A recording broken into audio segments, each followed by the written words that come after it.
Hello, everyone. Welcome to another episode of College Sucks. I'm your host, Davia Samantha Davidson, a student affairs professional who has been in college all her life. This week, I want to talk about this season of overwhelm that everybody's in right now, feeling stress, feeling that tension in your neck and your shoulders. A student told me, everywhere hurts, miss, everywhere hurts. But I get it, having been a student for the majority of my young life in tertiary education, I do understand how stressful it could feel. And as someone who works in a tertiary educational institution, I get it, I see it, I feel it. I'm with you. So, this episode, I wanted to talk to you about exams. Yes, that thing that must happen at the end of the semester and how you can manage this season without losing your mind. Okay, how to stay on this academic grind without losing your mind. Now, I know for sure that some of you are regretting the decisions that you made throughout the semester, whether it be chilling too much, sleeping too much, watching too much Netflix, being on social media a lot, because now the time is gone. And within a number of days on our schedule, some exams begin December 2 and some begin December 9.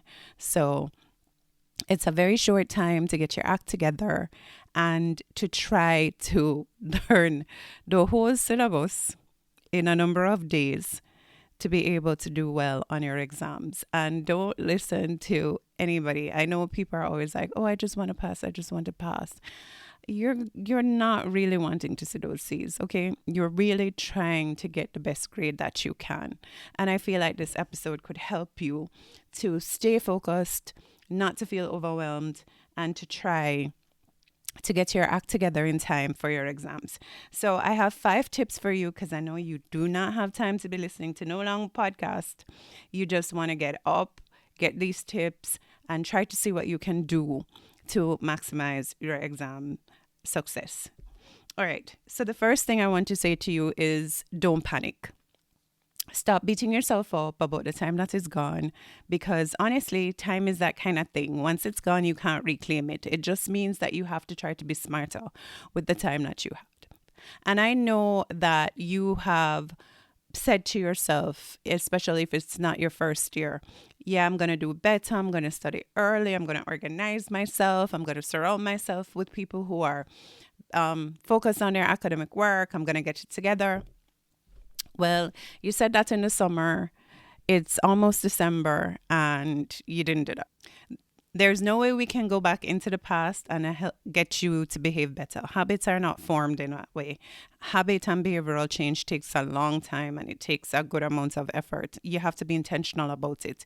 You can't just wish for it to happen and it happens. So if you were not working on it over the summer and taking small incremental steps, it's going to be very difficult for your habits to turn around like that. So don't waste time beating up on yourself and saying, oh, I really should have gotten my act together like I said I would, and I haven't. You just have to move on with what is. And what is that it's a couple days or a week to exams and you're not completely ready. And some of you still have essays to hand in. So, how are you going to manage both things without feeling overwhelmed and still leaving with a level of success? So, after you accept where you are, the next thing I'm going to tell you to do is to prioritize in everything, even when it feels like everything is coming down on you at once, or it feels like everything is due at once. It's not really so. There might be hours or days in between what is expected of you. And so you need to prioritize what's the thing I need to get out right now. And when you form that priority list, that will really help you to set up a plan for where you need to get to. So let's say you still have a paper or two outstanding. You know yourself. You're hearing this right now. Something happened, you weren't able to get your papers in, and so you have one or two left, one or two that are outstanding. What I would say to you is to try to get some help. You must have a friend or two that's a year ahead of you.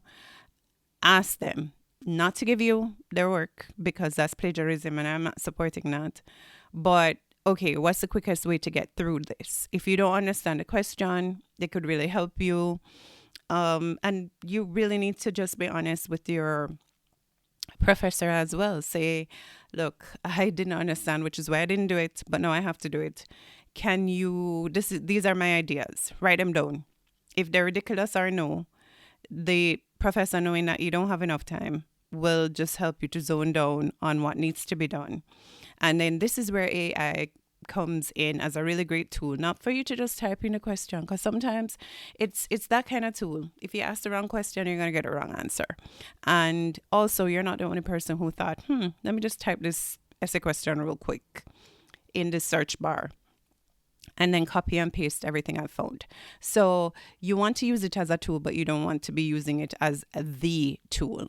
So you need to draft out your essay and ask the right questions and see if it can give you some help and support. It should be offering you, I would say, 30 to 40% of the help, but you still need to be doing your work, because some universities, they don't play about that. Okay? You are going to go to the academic jail, and that could set you back. So try to be sensible and don't act as if you're smarter than the average bear, because as bright as you think you are and as bright as you might be, there's somebody who feels the same, doing the same thing, and both of you are going to end up with the same work. And that's going to be a problem. So you need to prioritize what you have outstanding, and you also need to look on your exam timetable. Make sure you're looking on the most up-to-date one, because sometimes they change, and you need to decide. So I always use I'll deal with what's first. So whichever exam is my first exam, I used to pay that a lot of attention. But sometimes that can't work like that. Like, you can't just take them in the order in which they appear, because sometimes they are days or hours apart. Can you imagine having 2 exams in one day? I felt some tension just thinking about it, when that used to be my life. So you still have to prioritize, even if you have one before the other, that you may have to be dealing with the one that you have the most challenge with first, or dealing with it simultaneously. So putting some effort there as well is something to consider, and something that could definitely help you. So you need to just have a priority plan and be honest with yourself. Okay, do not put off the course you don't like because you don't like it, because that's not how life works. You are going to have to do the exam. It's too late to turn back now. You got to go. So dedicate some time to it. Find a study group that will take you. This time of the year, most people are friendly because they want somebody to teach so that they understand the concept better, or they're in the same boat as you, so they want to study. Like, honestly, nobody's in college to fail. They do not want this.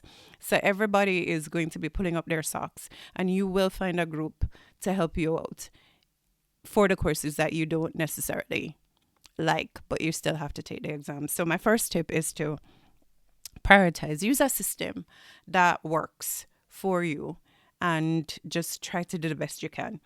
The next thing I'm going to tell you is to organize yourself. So once you've decided on your study schedule, because you've prioritized, okay, you're deciding what you're studying, when, where, how, and with who, then you need to come up with all the material, how you're going to put your material together. Now, I teach sometimes, and I have observed students taking notes. It's like you don't have a dedicated spot, you don't have a dedicated book, you don't have a dedicated space. Sometimes they're writing it in their phones, and they're just putting it in notes. They don't put a folder together.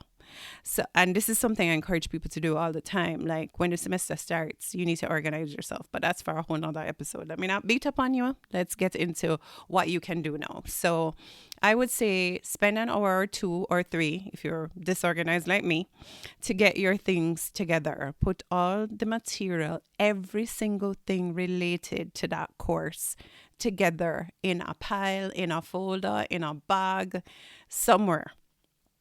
Put it together so that when you are ready, you can just go. Okay, it's the concept of parking your car on a hill where you need to go downhill. So you do everything that you need to do. You fill up on your gas, you set your mirrors so that once you hop in the car and start it, all you need to do is check them and then press gas. You're ready to go. So you need to park your car on a hill by organizing all your material, putting them in one place, and it depends on how you study or how you organize yourself. Some people like me, I would still need to organize using paper. I love paper, which might be a part of my problem, but that's for another time as well. But some people are able to organize themselves digitally. So you might have your folders on your desktop. You want to clean that up and you want to just have your folders, your study folders with all your materials organized, including the past papers that you're going to be working on. So you just want to spend some time, no matter how overwhelmed you feel, if you're disorganized, you're doing yourself a disservice because you're going to be unable to get your things together and you're going to be frantic and panicking. And I already said, don't panic. Okay. You don't have time for the overwhelm and the panic. So just take your time, play some music and organize yourself. Set a timer for how long you're giving yourself to do this task and organize all of your study notes together, all the past papers, everything that you're going to need so that you're ready to study. All right, the next thing is time. You have to manage your time and you have to be realistic about how much time you have and your habits of using time. So some people have told me that they can't study.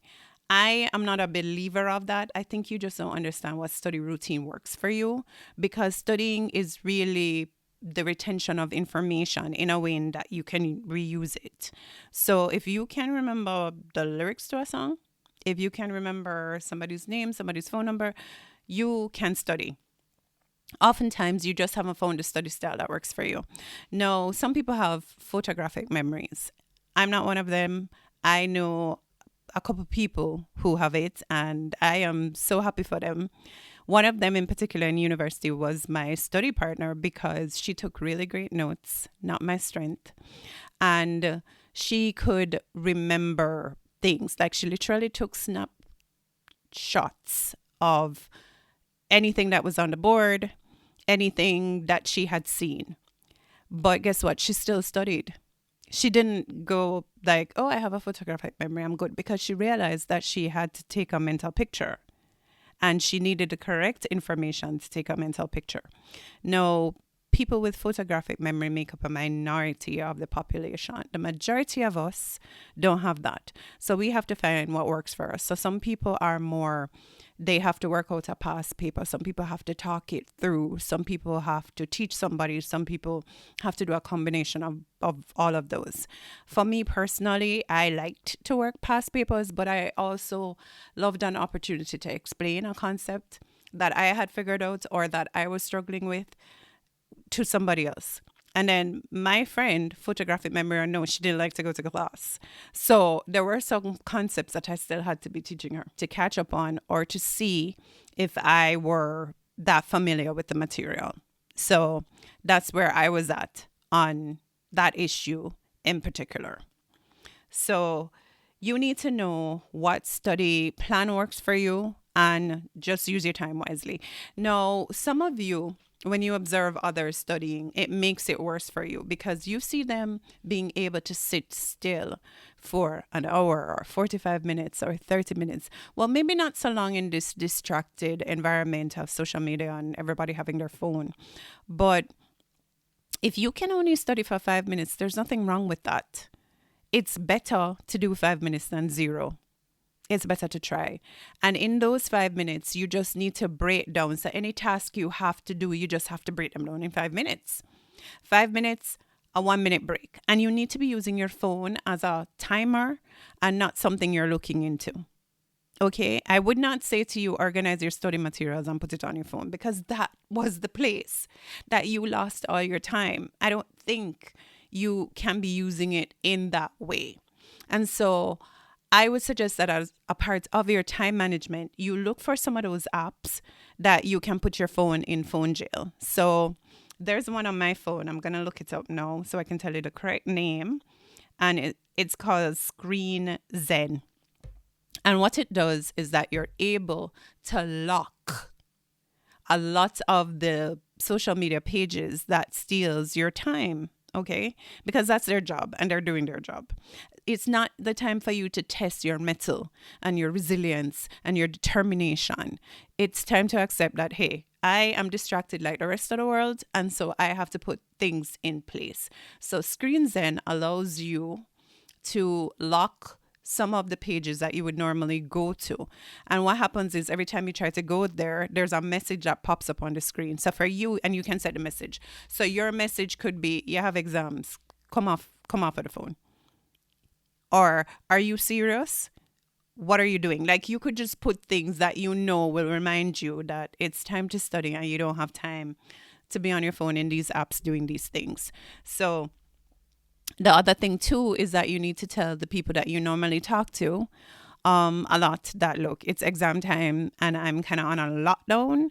So mommy, daddy, boyfriend, girlfriend, even your children, some of our students are parents, that you need to get them to understand mommy and daddy have exams and we ain't got time. We love you, but we don't have time right now to be having very long conversations. There's just quick check-ins because mommy and daddy have exams and we want to be successful. And when it comes on to managing your time, the other thing that people say is, I can't remember the name of the method now, but it says 25 active, 5 on break. And that's the most proven way to remain focused. So you do 25 minutes of focus, undistracted time, and then a 5-minute break. And for all of these things, I'm going to suggest that you use your phone then, like I said, as a clock, as a timer to keep you on track, to keep you going when it comes on to not going over time, not wasting time, just doing what you need to do.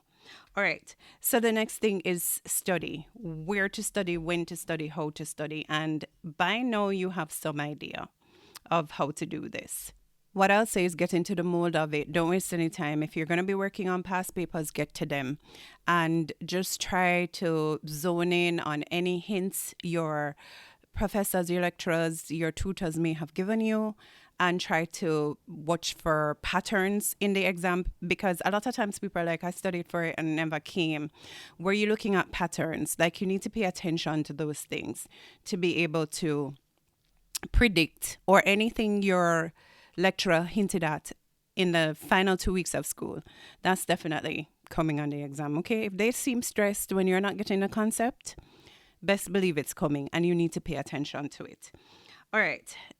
This is the next place in which people do not maximize their potential. And I'm a big sleep fan.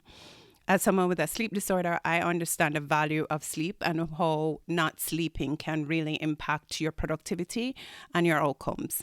And I want to say to you, the night before the exam is not the night to pull the all-nighter. It's best to pull the all-nighter days leading up to the exams and having small naps, but you need at least 4 to 6 hours. You need your brain to calm down. Some students, you see them in the exam and they're so fidgety, and that's because they have not slept. They're so anxious. And when you're anxious, you make not the best decisions. I was going to say poor decisions, but that wouldn't be a fair analysis. It's really that you've looked at the question, you think you've seen that, but you are so tired. What you think it's asking is not what it's asking. So you want to be as fresh as possible on the day. You want to ensure that if there's any night you're having a good night's sleep, it's the night before the exam. You have to prioritize sleep. Studies have shown that that's vital to any kind of success you're going to experience. So you want to maximize your weekends in terms of studying Friday night, studying Saturday night, and getting to bed on Sunday for those Monday exams. It just makes more sense. Try to maximize your day. Study in the day. Use headphones if there's too much noise. Move to a quiet corner if there are too many distractions. But you definitely have to ensure that you get sleep. All right. I don't know how long this episode has been, because I'm using something that somehow does not track the time. Not very smart. But I'm going to end it here. I am going to wish you all the best in your exams. And just know, like, other people have done it and they've ended up on the other side successful.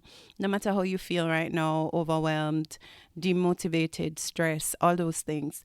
you still have an opportunity. The exam has not started yet. You still have an opportunity to turn things around for yourself, and you owe it to yourself to give it your best effort. So, thanks for listening to another episode of College Sucks. You can find me on Apple Podcast and on Spotify soon. Hopefully, by the time you get this episode, I really need to stop procrastinating, right? Those who can't do, teach. And I wish you all the best in your exams. Thanks for listening. Oh, and check me out on TikTok and Instagram.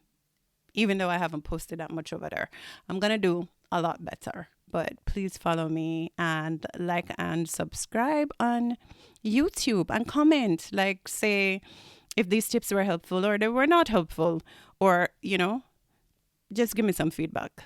Apparently, that's very important. All right. Thanks for listening. Good luck. Bye.